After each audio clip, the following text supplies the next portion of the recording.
It's still the height of summer over here, and so after a few weeks away and a little day trip in the middle there, we are back for another scheduled episode. And to be honest, it's just as well that we are, because you've been doing such an incredible job with your Goldalong entries that I needed to come in and make sure that I was trying to showcase them and do them a little bit of justice, because silence, it would seem, is very much anything but golden. See what I did there? Yeah, there's more of those. Sorry.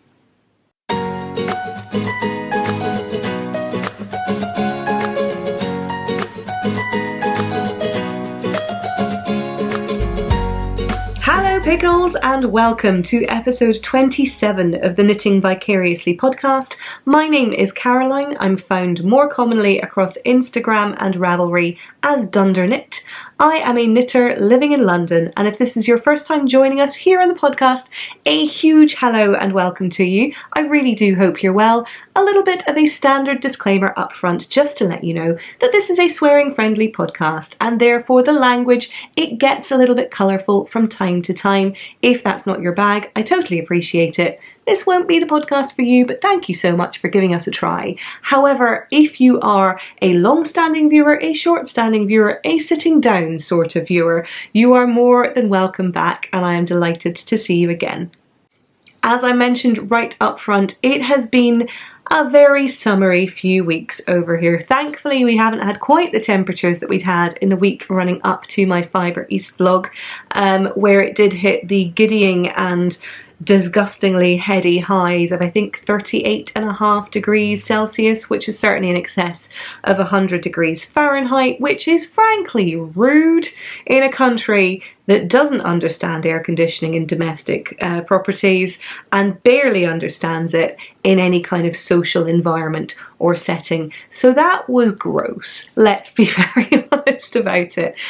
Thankfully, the offices that I work in are air conditioned. Thankfully, I have at least one option of getting to the office with my commute in an air conditioned environment. Very busy and, you know, kind of like elbow to nose environment, but air conditioned nevertheless. So yeah, it's not been fun. Thankfully, it's calmed down a little bit. It is much less hot and muggy than it has been. Still very, very kind of sunny and summery, but more kind of the standard summer that you would expect.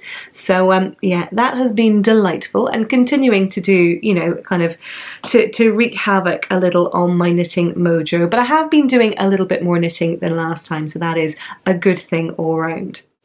I mentioned briefly my Fibre East vlog. Yeah, it's been, you know, really 4 weeks since I was back doing the podcast proper, because the 2 weeks in between actually ended up being a little bit of a Fibre East vlog. Fibre East is a festival that takes place at the end of July, just up north of London in Bedfordshire. It's a festival I've been attending for a number of years. I was lucky enough to get to go back this year and had a wonderful time. I went there on the Saturday. I filmed some footage. I showed off some goodies. If you want to see more of that in a bit more detail, please do feel free to pop back to my previous video. To those of you who have already watched it, thank you so much for doing so. Your comments were lovely. And to those of you I had a chance to meet with on the day, hello, it was so lovely to meet you all in person. I had a fabulous day, you know, extremely inclement, horrible rainy weather notwithstanding, to all of the amazing vendors that were in tents and very, very warm holes. Thank you so much for sticking with it, and I hope you've all managed to air out and cool off a little bit, because there was a good old smell of wet sheep doing the rounds, and I'd hate to think that that's left any lasting impression on either you or indeed your wares. So yeah, it was a great weekend. I really did enjoy it. But yes, here we are in the midst of our Goldalong, and it felt only fair and appropriate that I wear something that was accordingly gold. And to those of you that say that this is not gold and it is in fact some sort of brown or bronze or tan or burnt sienna or however descriptive and erudite you wish to be, I say bollocks to the lot of you, because clearly you have not entered into the spirit of the Goldalong. If it's gold, and I'm very creative with my definition of that word, then it is embraced, and therefore we will be embraced. I mean, figuratively, because one, there is digital proximity to take into account, and two, at the very least, we should be on, you know, kind of like waving and smiling terms before anyway. But yes, it made sense that I come back and have a bit of a chat with you this time round about some of the amazing work you have been doing on the Goldalong. To those of you who are unaware, the Goldalong is a make-along, so knitting, crochet, essentially any and all crafts you wish to bring to the party that celebrates mine and hopefully your deep and just unwavering love of all things gold. Now, part of our reason for doing this is because I'm going to be heading to Rhinebeck later on this year towards the middle or end of October, and I would love it so much if Knitting Vicariously viewers were to consider wearing or having about their person just a little nod to all things Knitting Vicariously in the form of having something gold. Whether that's something you knit, you crochet, you sew, you bring, you essentially kind of embody and showcase in one particular way, that would be amazing. I've mentioned previously the likelihood is that we'll have a little bit of a meetup around about the podcaster meetup, which usually takes place on the Saturday at around about lunchtime. I will confirm details with you nearer to the time, but certainly if you are able to attend, then certainly worth you having a think about whether or not this is something you want to take part in, and I would love you to do so. If, however, you are not able to attend the festival this year, I would love it so much if you were there and with us in spirit. So Knitting Vicariously is all about the act of bringing people together, even if proximity, budgets, if time, if general kind of dimensional portals do not allow. I would love for you to be making along with us and taking part, just to make sure that we're all kind of feeling part of the same thing. So yes, the Glorious Goldalong, as it is over on Instagram, and indeed the Glorious Goldalong thread that we have in our Ravelry group, both of which I will link in the show notes below. Please do feel free to pop in there and one, see what everyone else is working on and be inspired, both to look into those projects, those patterns, but also to studiously go and look at some of the dyers that have some truly beautiful colours out there. And yeah, just get involved and have a bit of a chat. In terms of rules, we're very open and relaxed about all of this. So it can be a whip, it can be a long-standing whip, it can be something that you've just finished, but because you've only just found out, you want to see if we can enter it anyway. Of course you can. Bring it all in. So essentially, as long as it fits some definition of gold, either in its entirety or indeed in part, you are good to go. Indeed, I would go so far as to say you're golden. Yeah, I told you there'd be more of those, sorry. But yes, so at the moment we are working towards, I believe it's the 19th, 20th, around about then, that weekend in October, when we're looking to have this finished. It is just for fun. I'm not intending to do any prizes as part of it. This is more about a kind of community coming together and having a bit of fun in making something along those lines. And if gold is not your colour, again, please do go and take a little look at some of the other things that people are working on using that hashtag or over in that thread, because I will say that for all that gold is not everyone's colour, being able to use it as a small accent colour or just kind of as part of a bigger project, one, totally fine to enter that, and two, God, some of these look really pretty. I'm going to include, as I always do, a little calorie section later on in the podcast, but my word, you are in for a treat if you haven't already seen it. But just before we do that, let me take you through the thing that I have been working on. Just before, as ever, you'll be able to find show notes for this week's episode, and indeed all the episodes, in the description box immediately under the video. You will also be able to find a link over to our Ravelry group. We have the Knitting Vicariously podcast group on Ravelry. There is a fabulous community over there, supported by the wonderful Yelena, who is our moderator, but it is a great and wonderfully chatty group, not least because the Goldalong and our monthly Vicarious knitting threads, which I consistently forget to update, and I'm very sorry, but thank you so much to those of you who either do it or remind me. I really appreciate it. I'm not very good with the first of the months. They tend to sneak up on me a little bit.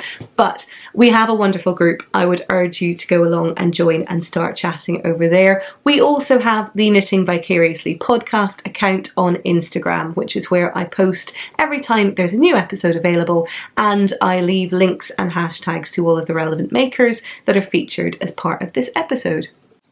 But with no further ado, I am keen as mustard, yeah, told you again, right? To show you what it is that I have been working on over the last few weeks. Those of you who watched my Fibre East vlog will have seen a sneaky little tidbit of the project in particular. I know at least one person guessed what it was quite correctly, and I'm not surprised by that at all, Claire, because yeah, magic. But it is also living in a bag that I picked up over at Fibre East. This is a bag by Bird Street UK. She was showcasing her fantastic bags at the Mr. B Yarns stand. I will hold it up so you can see. It has this fantastic vintage camera fabric the whole way around. It is a wonderfully sized drawstring bag, and you will be able to see her little tag here. There we go, Bird Street UK, and I will put her details underneath the video here. But yeah, really, really great bag. Pockets inside, little scissor fabric. Love this so much. But in here, I have my own Goldalong project, and those of you who've been following the podcast for a while, I mean, you really shouldn't be surprised when you find out what it is, because this is something that I've been touting almost since the start of this podcast, which is coming up to about sort of 10, nearly 11 months now actually, having started in October last year. So this is finally, I have cast on for Justyna Larkowska's Shifted sweater.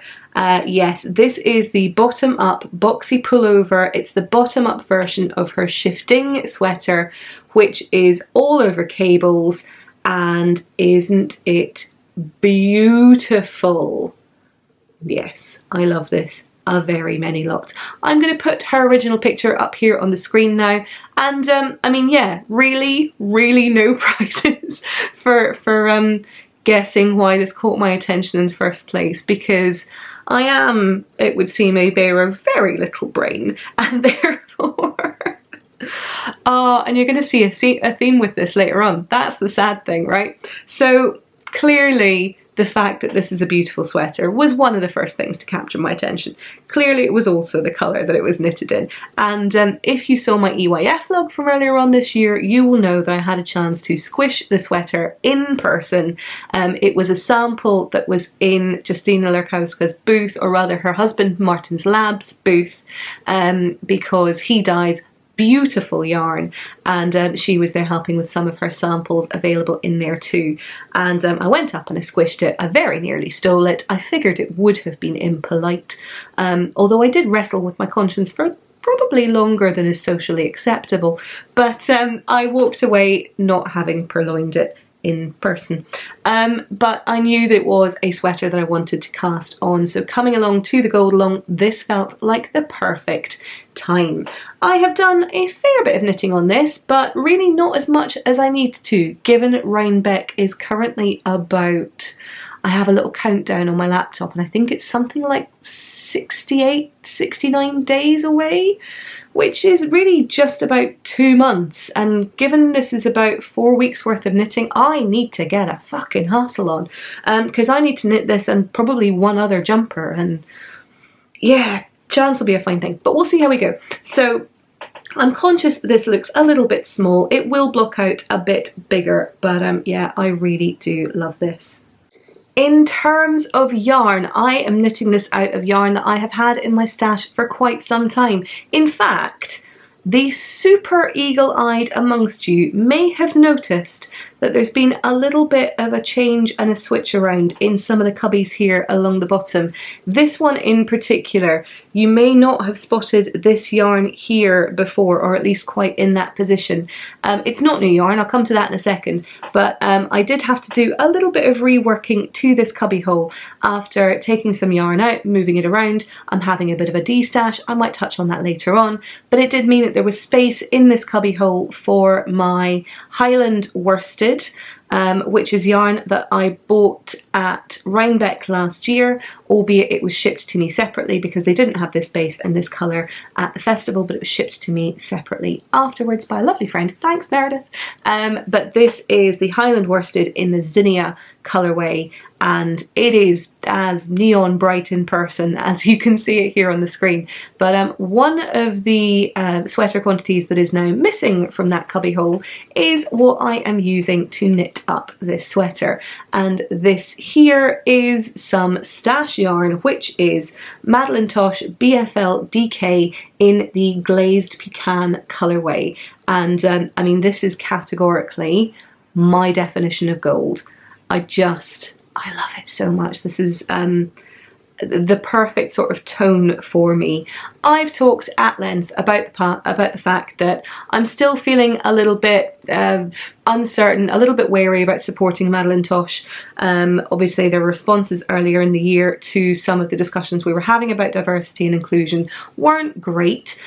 They have since been doing a slightly better job of getting on board with that. I certainly think that they are moving in the right direction. I haven't purchased any further yarn from them. Again, I don't really intend to right now at the moment, but I'm also purchasing a bit less yarn all round. Fibre East and general fibre festivals notwithstanding. So yeah, but at the moment I am still intent on using up some of my stash yarns, and this very much fit the bill for the gold along. So BFL DK is, as it would suggest, 100% superwash blue face Leicester wool, and it is a DK weight with 242 yards or 221 meters. And if I hold it here, you are going to get a little bit of shadow from the camera. Apologies for that. There we go, you can see it a little bit better there. It is pretty consistent in its tone for all that it is a little bit tonal and variegated. There's definitely some light and some shade in here, but it is pretty kind of consistent. There's no kind of patches of other different colours in here. It's very much just the one throughout. So yeah, really do like this tone in particular.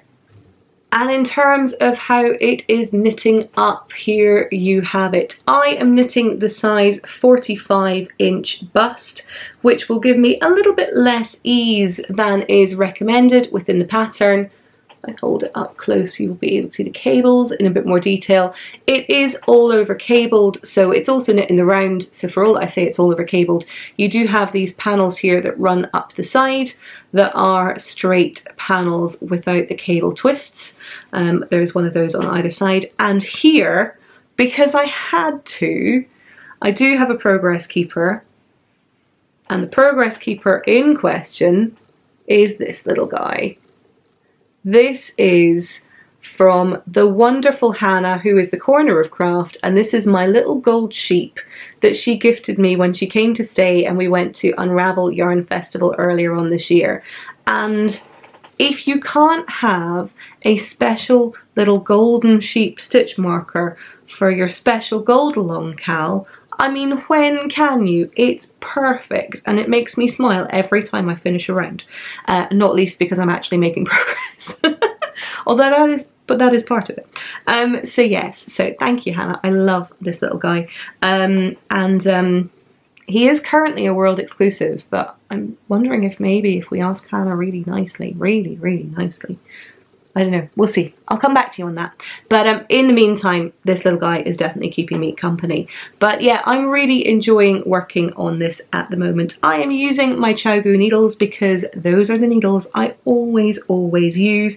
and it is knit on size 6 or 4mm needles for the main body of the sweater, and the ribbing was knit on 3.5mm needles. I did toy with the idea of doing a fancy cast on. I toyed with the idea of doing the alternating cable cast on, which I have talked about at length in the past. I toyed with the idea of going full tubular, I know. And then I realised that I was talking madness, and I really just wanted to get this shit started and start working on it there and then. So I ended up with my old faithful rather, which is the German twisted cast on. And if I hold it up here, you should be able to see a little bit what that looks like at the bottom. So it's certainly not the neatest or sort of the most flush edge, but it definitely does the job, and it does mean that it is incredibly stretchy on the bottom. So given I will definitely have a need for this to be sizable around my hips. My hips are definitely not the smallest part of me by rather a significant stretch, but also the fact that this is quite a boxy shaped sweater, and I am going to need to block it fairly aggressively for it to hang the way that it should and not kind of cinch in, because obviously when it's all over cables, chances are it will mould itself rather nicely to my body in ways that were not intended in the original styling of the sweater. So I'm gonna need to get a little bit aggressive with my blocking, but yeah, I think we'll cross that bridge when we come to it. I haven't swatched because I don't do that. It's not a thing that I do, but I did cast on and measure for it, and I'm pretty much bang on gauge, which is good as well. But I do think that when it comes to blocking it, I will be able to stretch this fairly aggressively, because even now with it on the needles, I mean, there's a long old way that this can go with still kind of keeping its integrity and sort of drape, if you want to say. So yeah, all going well. I'm trying to think if there's much more to say about this. I think we're pretty much done. In terms of kind of what is left to do, it is bottom up, and it is a bit of a slog, I'm not going to lie. Bottom up is not my favourite construction. I do understand that it is a necessary evil for boxy shaped sweaters, particularly ones with drop sleeves and drop shoulders. I do understand that, and it is a shape that I like. I just wish it didn't take so fucking long. There is something to be said for kind of caning through the first part of a sweater, getting to the underarms, and knowing that it is, or feeling kind of notionally like it's all downhill from there, like you're fine, you're good. I use that as a bit of an incentive to power run through, whereas this kind of feels like, no, I've got so long to go before I get to the underarms, and it sucks and it's awful and I'm bored, but I'm really enjoying working on it. I just have the patience of a 3-year-old, it's ridiculous. So yes, there you have it, my shifted in progress for the gold along, and I hate to say it, this has genuinely been the only thing that I have been working on. I do still have my as if tee. I want to say that in the last 4 weeks I've put a few more rounds on it, but I haven't got to the point of separating for the armholes. There really doesn't seem to be any point in me showing you that. I will bring it along next time and show you, hopefully, a little bit more progress on there. But given this is a Rhinebeck or die project at the moment, and I'm being overly dramatic, of course, it's Rhinebeck or turn up mildly embarrassed and have to fall back on my Zweig for the gold along. But yeah, I do want to make sure that I have at least one new Rhinebeck sweater this year, and this one definitely feels like it will be my sweater of choice. In terms of vicarious knitting, things that have caught my eye in the last few weeks that I just want to come over and share with you, because my goodness, they are pretty. The first of those, I seem to be by far from the only person who has spotted this, and in particular, I've mentioned my lovely friend Claire in the past. Claire is Transient Meow, both on Instagram and on Ravelry. Claire, I feel she and I have a very similar kind of aesthetic when it comes to sweater patterns, and usually I will covet things that she has knit. Yeah, that's pretty much the extent, because Claire's usually knitted them before I have, and therefore I'd love to say that she does so of mine, but chances are it's very much the other way around as standard. But oh, yeah, her her projects are stunningly bloody beautiful, and she tends to knit them in very kind of like beautiful fall colours and jewel tones, which, as we all know, are right up my alleyway. But she had called out this sweater as well in one of the groups over on Ravelry, so I just wanted to give a little nod over here to the Sylvia sweater. This is a pattern by Sari Nordland. I will put it up here on the screen for you now. Sari Nordland is, of course, also the designer of the Poet sweater that was featured in Line magazine, or Lina magazine, a few issues back. She has the Onan sweater, which I think I've probably talked about on here too. Essentially, her designs, whether it's cables, whether it's lace, whether it's structural, whether it is a little bit more drapey and flowy, her sweater designs in particular are some of my absolute favourites, and this is definitely no exception. Now again, obviously it's a colour that caught my attention. I'm not going to lie about that. I was able to look past the colour and realise that I did still like the sweater, not purely because of its colour, but again, it caught my eye, and I'm not ashamed to admit that. But it's such a beautiful sweater. So it's got these fantastic cables all over. She is also the designer of the Kuru sweater, which was another Line magazine pattern, and one that I bought a sweater quantity of yarn at Unravel, having seen a sample that was knit up in a Yarn Stories booth. Because again, me, cabled sweaters, Sari Nordland in particular, and anything that is gold, chances are it's going to make me fall down a little bit of a yarny hole. But yes, and Sylvia is really no exception. But if it's a pattern that you love, you're salivating over and you're desperate to buy, I do have a slight bit of unfortunate news for you, which is to say that at the moment the pattern is not due to come out until later on this year. It will be published in October, and it is coming out as part of a publication in, I believe, Finnish and Swedish next month in September. October it will be coming out in English, so you have a little bit longer to wait. You can start kind of thinking about maybe yarn choices or planning out your knits, but certainly come October and November, this is going to be such a wonderful autumnal project to work on, and definitely one that I've got in the back of my mind for around about then. Another pattern that has caught my eye in the last few weeks is a shawl pattern. I know, it happens occasionally, not that often, but again, and you know what, I'm unashamedly sticking with this theme. A part of that was down to its fantastic colour choices. This is the Pixie Dust sweater. I mean, really, this is the Pixie Dust shawl by Tammy Gore. I'll put it up here on the screen for you to see, and you will see it is this wonderful kind of geometric, very strong and bold looking shawl with some fabulous texture to it, some little lace eyelets. There's some really strong striping and colour work that's in there. Obviously there's a bit of gold and even rose gold, dare I say it, in there as well, and it just really caught my eye as being something that looks so fantastically, one kind of consuming and yet simple to knit, so potentially something that you can power through a little bit, but then every now and again there's some interest to kind of keep you going. I think there's brioche in here as well. It's just, it feels like it's a recipe for, you know, kind of everything that you could want from a shawl. And also I think it's such a fabulous kind of, you get to wrap yourself up in it come those cozier or those colder months where you need something big and squishy and cozy around your neck, and this definitely piqued my interest there as well. It's knit up in sport weight yarn and takes 3 different colours as part of the overall pattern, so again, perfect for being just that lovely bit nice and squishy and just a little bit more dense than a fingering weight shawl, but not too heavy, and perfect as well if you have a few skeins of yarn in your stash that you're not sure what to do with, or potentially, dare I say it, even a good reason to have a little snoop around and maybe find some colours that work well for you. But as I mentioned, a really great project for someone who's looking for a nice balance of garter stitch that you can power on through, maybe some brioche. I think there's slip stitches in there too. It's got the lot, and so yes, definitely worth a quick read and a quick check and a quick purchase maybe if you're in the market for a shawl. And last but by no means least this week, has anyone else spotted that animal print is absolutely fucking everywhere at the moment.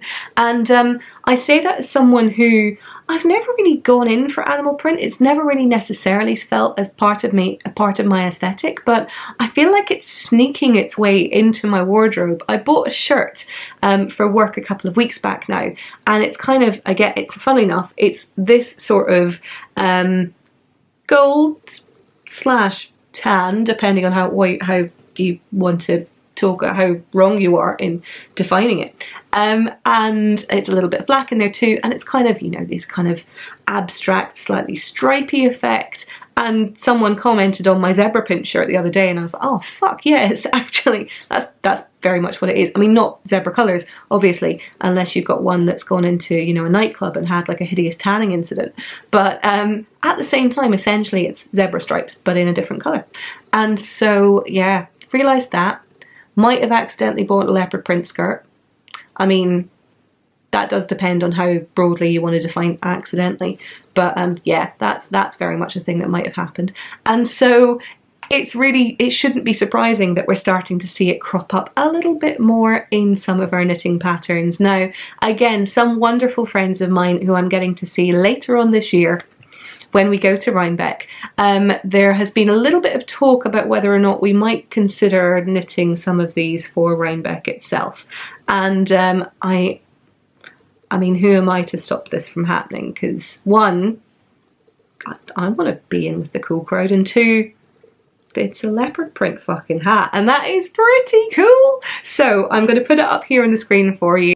This is the Urban Jungle hat. It is designed by Rachel Ilsley of the Unwind Knitwear Company, and I mean, isn't it just fun? One, it is crying out for the biggest pom-pom you can possibly imagine, and two, it's great. It certainly feels as though knitwear is more likely to be the sort of thing, or industry perhaps, the creative industry, where other people and fashion houses and designers tend to take inspiration from rather than the other way around. But at the same time, it is clearly a cyclical thing. So it shouldn't be surprising that we have a reflection of what's happening in the sort of fashion industry at the moment also appearing in our top patterns and feeds and so on at the moment. That being said, I'm not usually one to follow general trends or have a desire to want to be on trend, whether it be with my knitwear or indeed me in my general day-to-day life.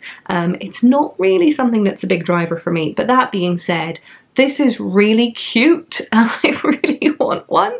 So yeah, this might need to happen. And of course, I mean, if you want to be accurate about it, that main colour is going to need to be gold, right? Because it's leopard print. It's gold.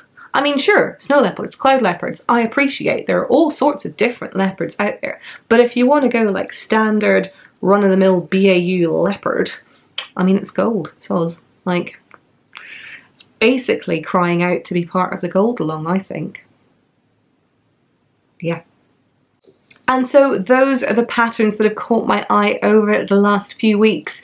Now, as I mentioned right up front, your goldalong projects have made me so happy. They are incredible. One, because your definitions of gold are as broad as mine, and that makes me feel very happy indeed. Also, justified, validated, essentially better about myself and my life choices. But that wasn't the primary goal. I mean, it wasn't the primary goal. Let's just leave it with that. But I am so delighted that you're embracing this and enjoying it. And for all of you that are doing so, in spite of the fact of saying, you know, yellow's not your favourite colour, gold's not your favourite colour, you're not totally sure about how it's going to come or sort of look, or whether or not you're going to be able to pull it off. Again, I would urge you to have a look at some of the other projects that are in there. I would urge you to be similarly broad in your definition of gold. Rose gold, welcome. Gold is a tiny contrast colour, welcome. We're not picky, we're not judgy, we are not going to hold anything up and say, this, my friend, it is not gold enough. Trust me. I think there was someone in the groups, and I'm so sorry because I'm forgetting who it was that said it. Essentially, if you tilt your head and you squint your eyes long enough, chances are I can make it gold. It's fine. But between the hashtags over on Instagram and the group in Ravelry itself, The projects that are on there, the pictures you're sharing, they make me so incredibly happy, and by the looks of it, by the conversations that they're driving and the admiring glances and likes that they're getting over on Instagram, the feeling, it would seem, is very much mutual. And so without any further ado, I will be sharing with you this extended gallery to showcase all things Glorious Goldalong.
Right?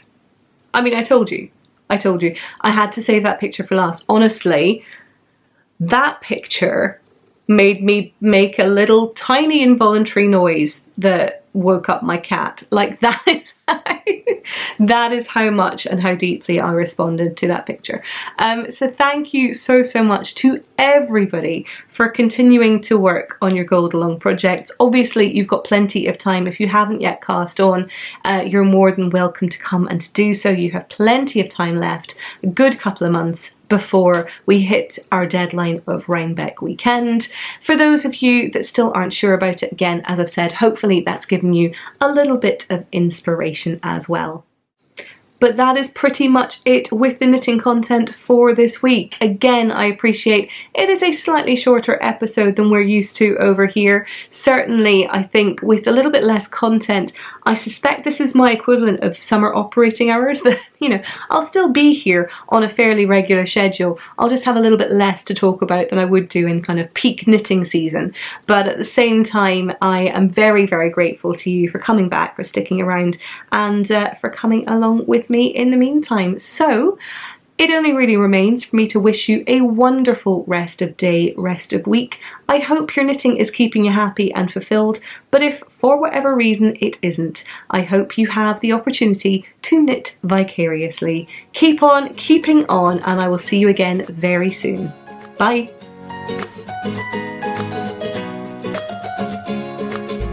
I'm not usually someone that goes in for a lot of animal print. I don't really have much of it in my wardrobe. I'm not really sure. Fuck. No. Right. I take that back. I was about to say I don't really think I've got anything in my wardrobe. Conveniently forgetting that in the last 2 weeks I have purchased 2, not 1, but 2 items of animal print clothing. And in fact, it's actually, right, it's here. Let me grab it for you very quickly. So in hindsight, I mean, they're not wrong. It is clearly, very clearly an animal stripe shirt. I don't know what in my right mind possessed me to think that it wasn't. I genuinely don't know. It would, I mean, it'd normally be on a hanger, but I've just taken it off the drying rack, so, you know, allowances, I feel, because clearly I'm having a mental abstraction. And at this point in time, hangers are not my key concern. This is clearly animal print. How did I not realise that this is animal? Fucking hellfire. So yeah, if you're in the UK and you're interested, it's from Warehouse. I bought it earlier in the summer. They may still have it, they may not. I'm sorry. But yeah, clearly, this is something I have in my wardrobe now. So yeah, I kind of need to get on board with that, really. And also not live in a constant state of denial, it would seem. Because in my head, in the same way as not everything that glitters is in fact gold, not everything that is striped is indeed animal print, except in this case, it clearly fucking is. Oh.